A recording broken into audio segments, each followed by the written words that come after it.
बहुत बहुत स्वागत करता हूँ। आशा करता हूँ आप सब स्वस्थ होंगे और सुरक्षित होंगे। दोस्तों, हम बात करेंगे दिसंबर महीने के राशिफल की और धनु लग्न की। दोस्तों, धनु लग्न के गोचर में बृहस्पति की दृष्टि ऑलरेडी आपके लग्न में पड़ रही है, जो कि बहुत बहुत अच्छी है। ये समय है विजडम का, ये समय है जीवन के समग्र क्षेत्रों में आगे बढ़ने का, और सबसे बड़ी बात है ये समय है अपने ऑरा को मजबूत करने का। आप अगर थोड़ा मंत्र साधना वगैरह अगर आप करें, कुछ थोड़ा ध्यान वगैरह करें, तो ये समय में आप जबरदस्त रूप से अपने ऑरा को एक्सपांड कर सकते हैं और आपका प्रभाव क्षेत्र बहुत बढ़ सकता है। ये समय है अपने आप को लीडर बनाने का, ये समय है अपनी पहचान बनाने की। इस समय का यूज़ करिए दोस्तों, ये बहुत अच्छा समय है। कुछ पूजा पाठ विधि विधान भी कीजिए, कुछ ध्यान प्राणायाम भी कीजिए, और प्लस अपने कार्य क्षेत्र में भी आप जबरदस्त अपने प्रयासों को कीजिए, क्योंकि आप इस समय में समग्र रूप से आगे बढ़ेंगे। जीवन में आपकी पूरी पहचान बनेगी, ब्रांडिंग होगी आपकी। ये वो समय है। मंगल आ जाएंगे 9 तारीख को आपके लग्न में। मंगल का अगर नैसर्गिक कारक तत्व की बात करें तो मंगल साहस है, मंगल शौर्य है, मंगल अग्रेशन है। तो ये मंगल स्वाभाविक रूप से आपको साहसी भी बनाएंगे, आपको ज़्यादा एनर्जेटिक भी बनाएंगे और अग्रेशन भी देंगे। अग्रेशन का अर्थ होता है कि थोड़ा गुस्सा क्रोध भी देते हैं, जिससे आप थोड़ा सा लड़ाई झगड़े के लिए भी प्रेरित हो जाते हैं। ये मंगल का नैसर्गिक कारक तत्व है। इसके अलावा मंगल आपके पंचम के स्वामी हैं, तो निश्चित तौर पे आप कहीं ना कहीं संतान को लेके, कला जगत को लेके और अपने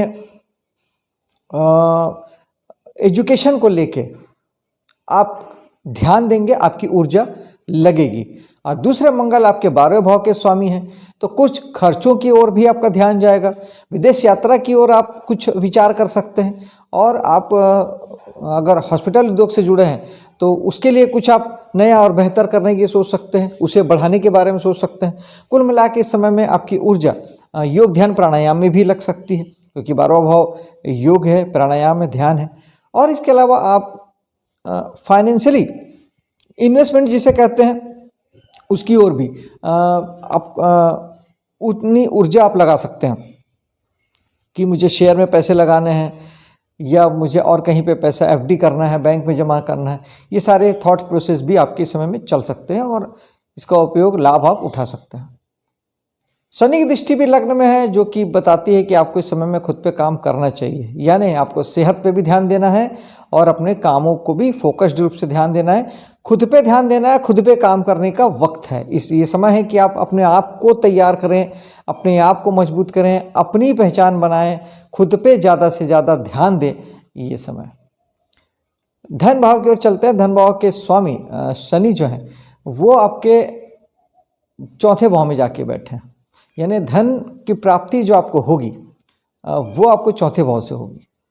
यानी आपको मकान के माध्यम से, प्रॉपर्टी के माध्यम से, या फिर आपको किसी प्रकार से आप घर से संबंधित कोई बिजनेस करते हैं, इंटीरियर का काम आप करते हैं, वास्तुशास्त्री आप हैं, या फिर आप मन से जुड़ के कोई काम करते हैं, मानसिक रूप से आप मनोवैज्ञानिक हैं, मनोचिकित्सक हैं, कुछ भी इस तरह से आप जो मन से जुड़ के कोई काम किया जा सकता है वो आप करते हैं।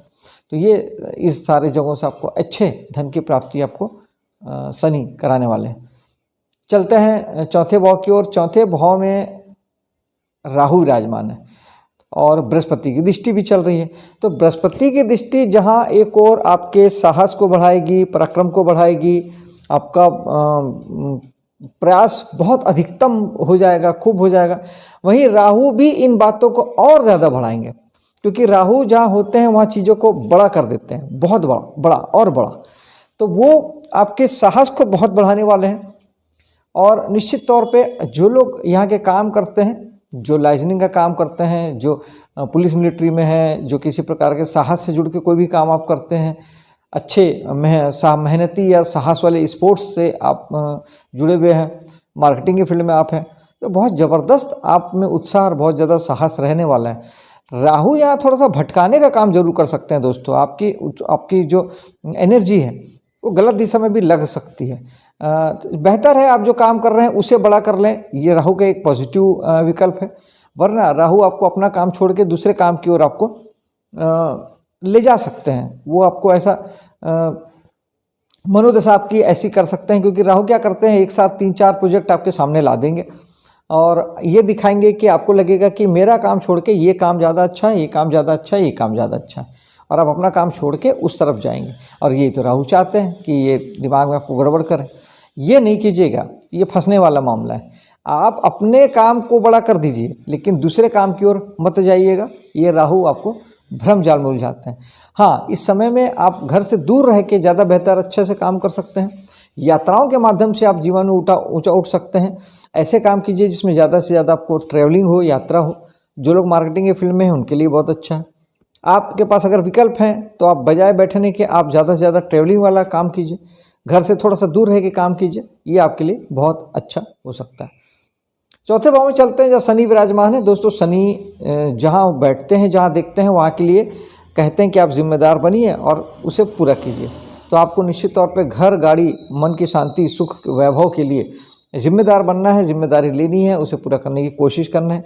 और मंगल की दृष्टि, क्योंकि मंगल की 3 दृष्टि होती है, लगने से चौथी दृष्टि से आपके चौथे भाव को देखेंगे तो कहीं ना कहीं मन पे थोड़ा सा अग्रेशन भी होगा, मन आपका साहसी भी होगा। और इसके अलावा आपको प्रयास यानी आप इस समय में मकान के लिए, गाड़ी के लिए, सुख साधन, लग्जरी के लिए, माँ के लिए कुछ ऐसा करना चाहेंगे जो साहस से भरपूर हो। कुछ निर्णय ले पाएंगे आप, कुछ अग्रेशन के साथ, कुछ जिद के साथ। जिद भी मंगल है, कुछ बेहतर करने की ओर आप अग्रसर होंगे। पंचम भाव में चलते हैं जहाँ पर बुध की दृष्टि पड़ेगी एकादश भाव से 7 तारीख तक। तो निश्चित तौर पे आप इस समय में समाज, सोसाइटी से जुड़ सकते हैं। बड़े भाई बहनों से, दोस्तों यारों से जुड़ के आप आपके दिमाग में इनके लिए कुछ करने की बातें आ सकती हैं, क्योंकि पंचम भाव हमारा दिमाग है। और निश्चित तौर पे यानी कहीं ना कहीं ये कि आपको दोस्त यार या बड़े भाई बहन आपको प्रभावित कर सकते हैं, आपको अपनी ओर खींच सकते हैं, आपका ध्यान उनकी ओर जा सकता है। एजुकेशन के लिए अच्छा समय है। बुध ऑलरेडी एजुकेशन के स्वामी होते हैं, नैसर्गिक कारक तत्व होते हैं, एजुकेशन के लिए बहुत अच्छा है। और बुध भाग्येश भी है।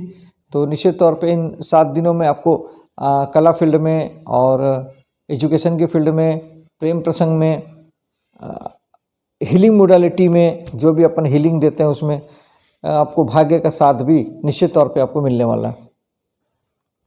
चलते हैं छठे भाव में। छठे भाव में सूर्य की, शुक्र की और शनि की 3 ग्रहों की दृष्टियां पड़ रही है। समग्र रूप से मैं बात करूं तो सूर्य जहां एक और 16 तारीख तक आपके सर्विस सेक्टर में जो लोग नौकरी करते हैं या सेवाएं देते हैं, सामान नहीं बेचते, सेवा देते हैं, सेवा के एवज में आपसे पैसा लेते हैं। जैसे एक बढ़ई अपना काम करता है, एक लोहार अपना काम करता है, एक इंजीनियर, डॉक्टर, वकील अपनी सेवाएं देता है और आपसे पैसे लेता है, उस तरीके से सर्विस सेक्टर और नौकरी।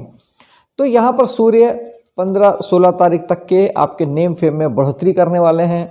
काम में आपके ज़्यादा ऊंचाइयाँ आने वाली है, आपको ज़्यादा बड़े दायित्व मिलने वाले हैं, अधिकार मिलने वाले हैं और आप अच्छा महसूस करने वाले हैं। इसके अलावा यहाँ पे शुक्र की दृष्टि पड़ेगी 20 तारीख तक। तो शुक्र वैसे भी लग्जरी से जोड़ते हैं और 12वें भाव से दृष्टि डाल रहे हैं।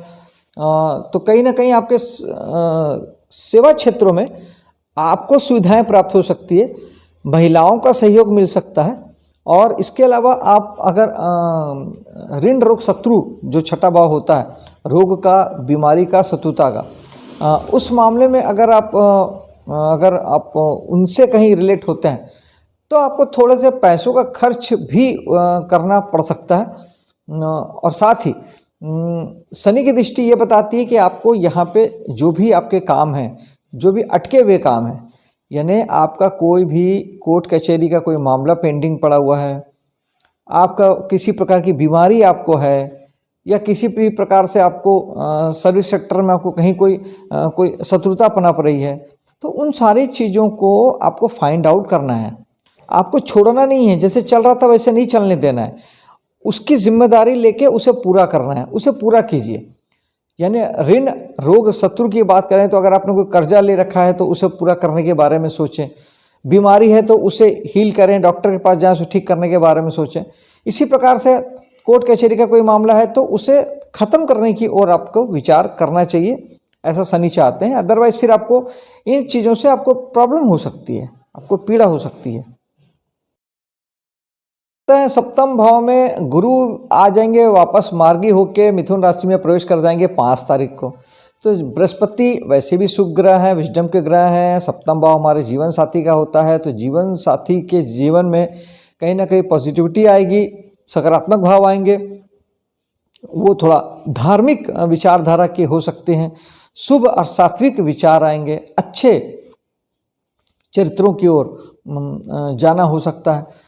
और मंगल की दृष्टि थोड़ा सा अग्रेशन दे सकती है, गुस्सा दे सकती है, व्यवहार में थोड़ा सा तल्खी आ सकता है, तो थोड़ा सा अवॉइड कीजिएगा। कोशिश करते तक इस महीने 9 तारीख के बाद बातचीत और सारी चीज़ों के मामले में, व्यवहार के मामले में थोड़ा संयम आप साध लीजिएगा। हालांकि आपके भी लग्न में मंगल है, आप भी गुस्से वाले हो जाएंगे, जीवन साथी के पे दृष्टि पड़ेगी, वो भी गुस्से वाला हो जाएगा, तो ऐसे में तो बात बिगड़ती चली जाएगी। तो थोड़ा सा संयम साधिएगा। हनुमान जी की साधना करने से, मेडिटेशन करने से आपको गुस्से में कमी आ सकती है, कमी आएगी। चलते हैं हम अष्टम भाव की ओर, जो कि हमारे बाधा परेशानियों का है, चिंताओं का है। वहाँ पर भी मंगल की दृष्टि है। अब मंगल की दृष्टि वहाँ पे पड़ेगी तो निश्चित तौर पे आपको कुछ थोड़े से अग्रेशन की वजह से आपको कोई चिंता परेशानी हो सकती है, या आपके लड़ाई झगड़ों की वजह से आपको कोई दिक्कतें आ सकती है। इसलिए अब बहुत ज़रूरी हो जाता है कि आप थोड़ा ध्यान दें इस बातों को, वाणी को संयम रखें, अपने गुस्से को कंट्रोल में रखें और लड़ाई झगड़े से बचें। गाड़ी संभल के चलाएं, क्योंकि मंगल कहीं ना कहीं कभी कभी 8वां भाव हमारा एक्सीडेंट का भी होता है, और मंगल चूँकि ब्लड के कारक हैं, तो इसलिए बेहतर होगा कि गाड़ी संभल के चलाएं, सावधानी रखें, यात्राओं में विशेष तौर पे सावधानी रखें, और एज पॉसिबल लड़ाई झगड़े से तो बिल्कुल दूर रहें। हाँ, जो लोग यहाँ के काम करते हैं उनके लिए ये साहस, ये शौर्य, अग्रेशन शायद अच्छा हो सकता है, क्योंकि वो उनकी ऊर्जा अपने कामों को बढ़ाने के लिए लगेगी। जैसे जो लोग अकल्ट के फील्ड में हैं, जो लोग रिसर्च करते हैं, वैज्ञानिक हैं, जो लोग प्रोडक्शन का काम करते हैं, जो लोग पुलिस में हैं, मिलिट्री में हैं, CID में हैं, ये सब लोग बहुत अच्छे से काम कर पाएंगे, उनके लिए बहुत अच्छा है। भाग्य में चलते हैं। भाग्य में केतु के होने का अर्थ यह है दोस्तों कि आपको इस समय में भाग्य को लेके ज़्यादा दिमाग लगाना ही नहीं है। केतु है, विरक्ति पाल लीजिए, भाग्य जैसा कुछ नहीं है। धर्म को लेके भी आपको बहुत ज़्यादा अग्रेशन की ज़रूरत नहीं है, बहुत ज़्यादा धर्म के प्रति पागलपन दिखाने की ज़रूरत नहीं। जो चीज़ें जैसी चल रही है उससे वैसा चलने दीजिए। धर्म को लेके, पिता को लेके और अपने भाग्य को लेके इस समय में नॉर्मल रहिए, तटस्थ रहिए। ये समझिए कि वो भगवान संभालें उसे, धर्म का मामला भी भगवान संभालें, और आपको तो बिल्कुल भी इसमें इस समय में आपको कुछ भी तनाव और चिंता परेशानी लेने की आवश्यकता ही नहीं है, क्योंकि आप भाग्यवादी जरा भी होंगे तो केतु आपको फिर तकलीफ दे देंगे। और पिता से इस समय में डिटैचमेंट जैसी बातें हो सकती है, पिता से विरक्ति हो सकती है, पिता दूर जा सकते हैं, या आप पिता से दूर जा सकते हैं, या मन में उससे भाव आ सकते हैं कि आप ऐसा करें। ये वजह हो सकती है कि केतु ये सारी चीज़ें देंगे, आपको कराएंगे। लेकिन आप अगर चीज़ों को लेकर अगर तटस्थ रहते हैं, आप ज़्यादा अपनी तरफ से एफर्ट नहीं लगाते, तो चीज़ें ठीक ठीक रहेगी।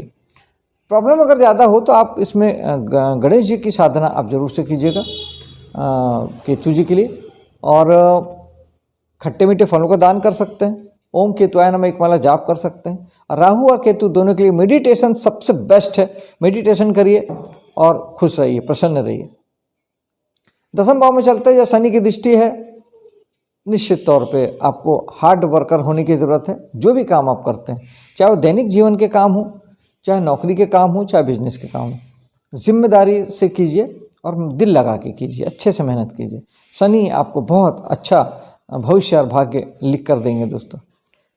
चलते हैं एकादश भाव की ओर। एकादश भाव में बुध रहेंगे 7 तारीख तक।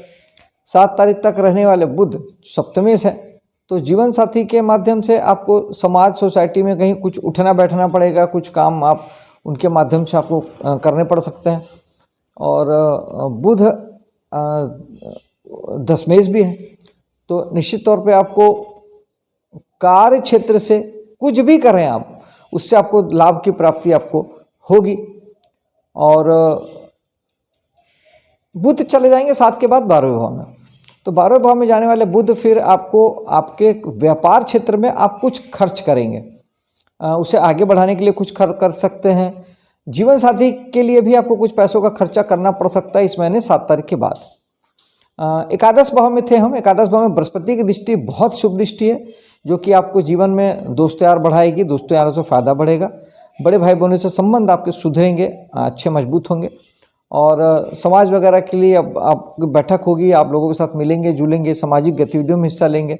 सामाजिक कार्यक्रमों में आपको, अगर आप समाज के सोसाइटी वगैरह से जुड़ते हैं तो उसमें आपको अध्यक्ष पद, सचिव पद, इस तरह से आपको बड़े पदों में भी आपको लिया जा सकता है। आपको जिम्मेदारियां मिल सकती हैं।